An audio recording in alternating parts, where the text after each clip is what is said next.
आज हमारे पास रेडमी का 8A आया है जिसमें इशू है डिस्प्ले लाइट प्रॉब्लम का।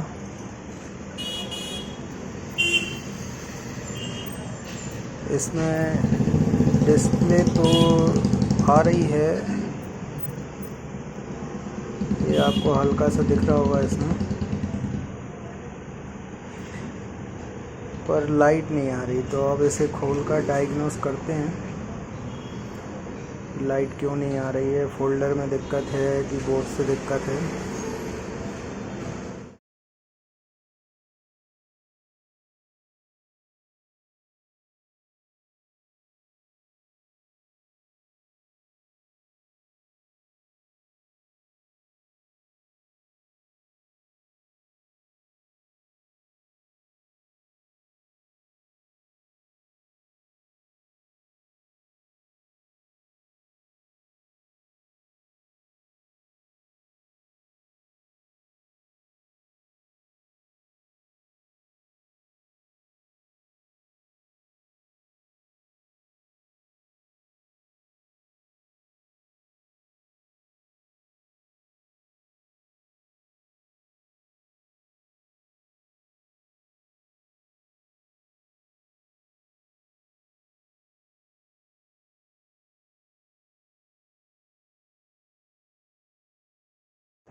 सेट को ओपन करने के बाद अब हम इसके पत्ते को चेक करेंगे कि पत्ते में कहीं कोई वाटर ट्रेसेस तो नहीं है।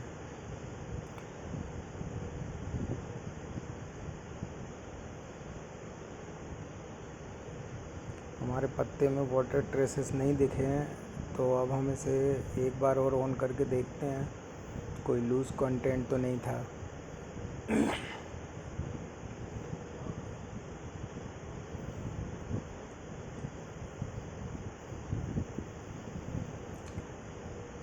डिस्प्ले की लाइट अभी भी नहीं आई है, तो अब हम इसका पूरा का पूरा बोर्ड का डायग्नोस करेंगे। सारे के सारी सेफ्टी प्लेटें निकाल के और कैमरा वगैरह निकाल के देखेंगे कि कहीं कोई वाटर के ट्रेसेस वगैरह या कोई शॉर्टिंग वगैरह तो नहीं है। वैसे बोर्ड को देख के लग तो नहीं रहा है कि कोई बोर्ड से इशू हुआ होगा।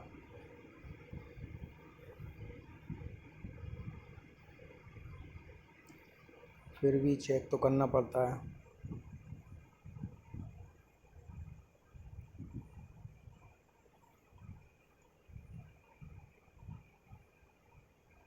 बोर्ड में कहीं भी कोई भी वाटर के ट्रेसेस नहीं है जिससे कि शॉर्टिंग बनी हो।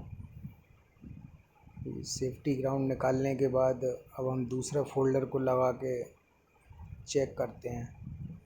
दूसरे फ़ोल्डर को लगाकर इसलिए चेक करते हैं कि कभी कभार फ़ोल्डर से ही दिक्कत बनती है। यदि ये फ़ोल्डर आ जाता है तो हमारा फ़ॉल्ट ओके हो जाएगा। उसके बाद हम इसके फ़ोल्डर पे ही वर्क करेंगे।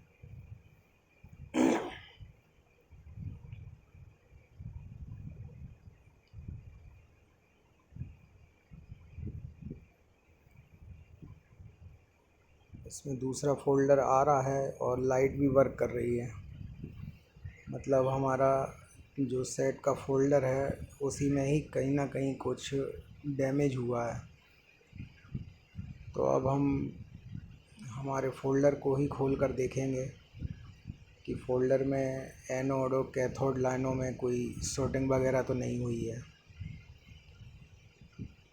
क्योंकि बिना वाटर डैमेज हुए एनोड कैथोड लाइन शॉर्ट होने के चांसेस नहीं बनते। अगर बिना वाटर डैमेज के ऐसा होता है तो ज़्यादातर बोर्ड से ही होता है।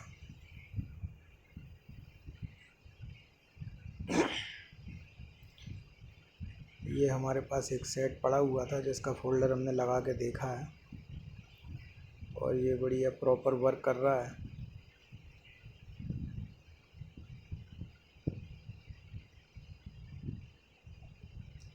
MI8 थोड़ा सा हैंग होता है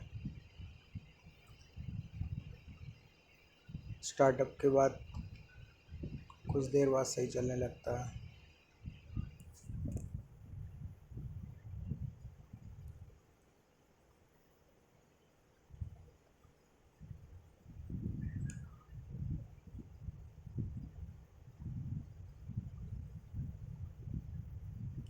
इसकी लाइट सप्लाई वगैरह पीएमआईसी के पास में ही होती है, तो आप सेफ्टी प्लेट निकाल के आराम से चेक कर सकते हैं। हमने पूरे बोर्ड की टेस्टिंग की थी, तो हमें बोर्ड में कोई फॉल्ट नहीं मिला और सारी की सारी सप्लाइयाँ ओके थी कनेक्टर तक।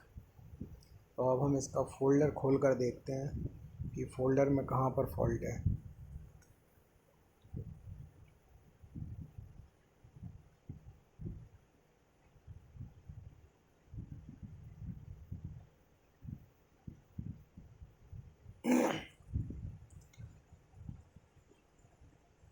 ऐसी कंडीशन में आपको ध्यान रखना चाहिए कि हमेशा स्टेप बाय स्टेप फॉलो करें, डायरेक्ट बोर्ड के पीछे ना पड़ें।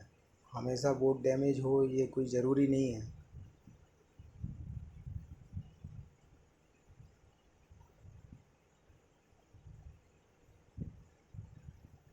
अब हम फोल्डर को हीट होने के लिए रखेंगे, उसके बाद खोल कर देखेंगे।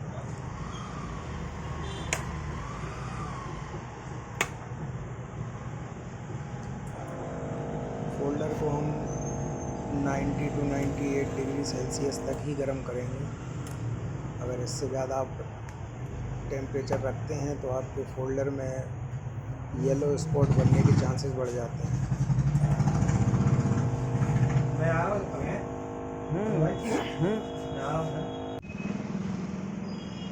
ये देखिए, ये हमारे फोल्डर में एनोड लाइन में शॉर्टिंग है, मतलब कि पानी एनोड लाइन पर लगा हुआ है। और हम पत्ते को निकाल कर देख लेते हैं कि पानी मेन पत्ते पे तो नहीं आया। यदि मेन पत्ते पर आया होगा तो फिर फोल्डर को चेंज करना पड़ेगा।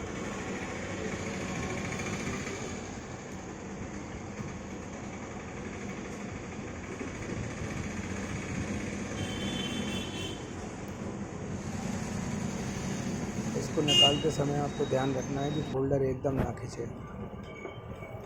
तो हमारे मेन पत्ते पर कहीं पे भी वाटर के ट्रेसेस नहीं है, केवल लाइट पत्ते पर पानी लगा हुआ है। तो अब हम इसे रिपेयर करते हैं।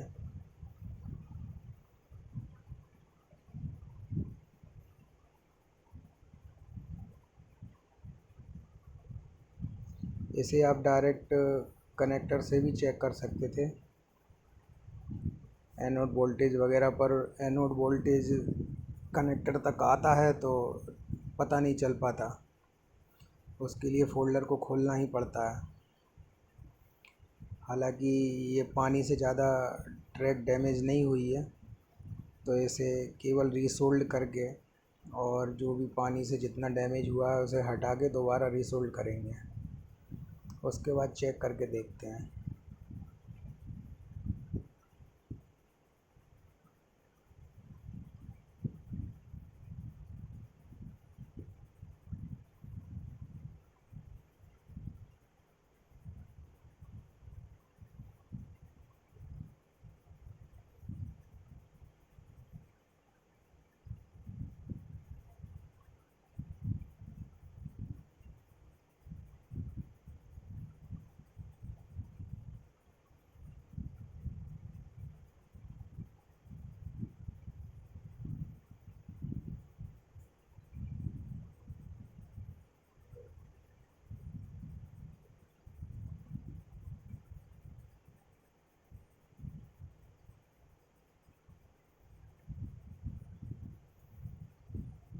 यहाँ पर आप एसीटोन का यूज़ ना करें। एसीटोन आपकी डिस्प्ले में चला जाएगा, जिससे वाटर स्पॉट बन जाएंगे, तो वो ज़्यादा बेकार लगेगा।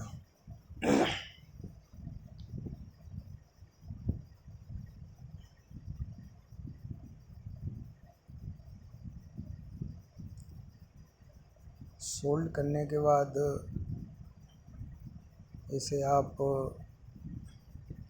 हीट सिंक टेप से पैक ज़रूर कर दें, ताकि शॉर्ट होने का चांस ना रहे।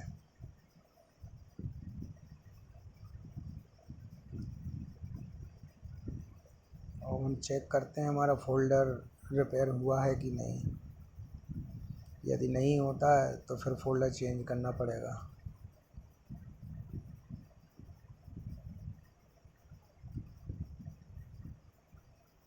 ये हमारा पुराना फ़ोल्डर ही ओके हो गया है। इसमें मतलब एनोड की ही लाइन शॉर्ट थी,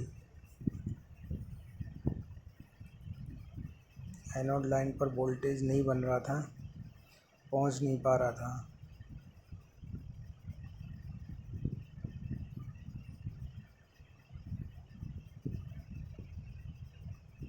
तो किसी भी सेट को रिपेयर करते समय आपको बेसिक चेकिंग तो करना ही पड़ती है।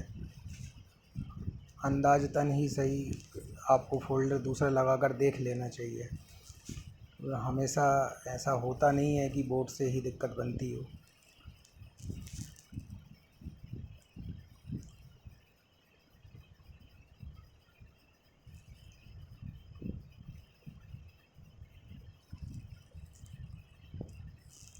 MI8 थोड़ा सा हैंग होता है, पर स्टार्टअप के ही टाइम पे होता है, उसके बाद कुछ देर बाद सही चलने लगता है।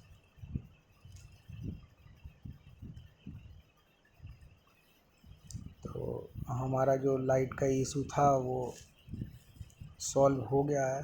तो अब हम सेट को पैक करते हैं। कस्टमर का कहना था कि खर्चा ज़्यादा ना हो, कम से कम रुपए में ही काम हो जाए। तो हमने इस काम के लिए कस्टमर से कोई ज़्यादा चार्ज नहीं लिया है और उनका ओरिजिनल फ़ोल्डर भी बचा दिया।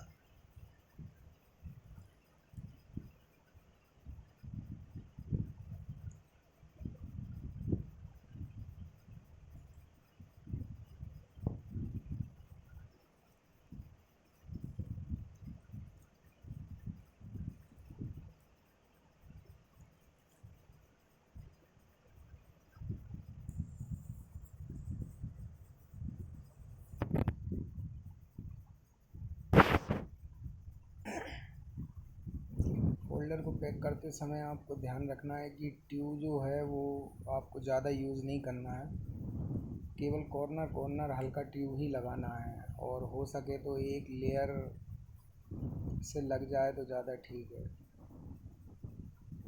इससे ये होगा कि आप जब भी फ़ोल्डर लगाते हैं तो फ़ोल्डर में ट्यूब की वजह से कोई डैमेज नहीं होता। नहीं तो अक्सर क्या होता है, नीचे के एरिया में ट्यूब लगाने से फ़ोल्डर का टच जो है वो ऑटोमेटिक वर्क करने लगता है, कुछ फ़ोल्डर ब्लू हो जाते हैं। तो आपको ट्यूब उतना ही लगाना है।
सभी कंपोनेंटों को बारीकी से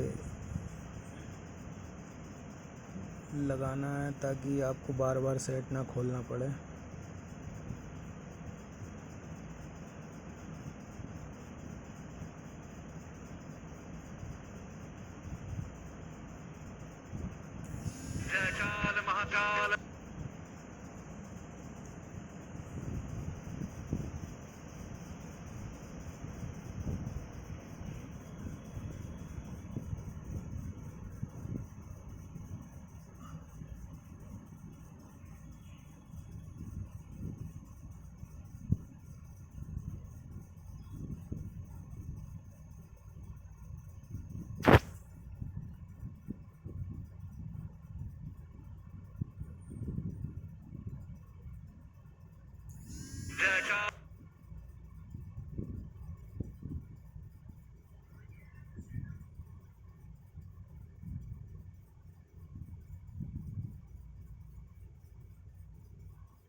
अब हमारा जो सेट है वो कंप्लीट हो गया है।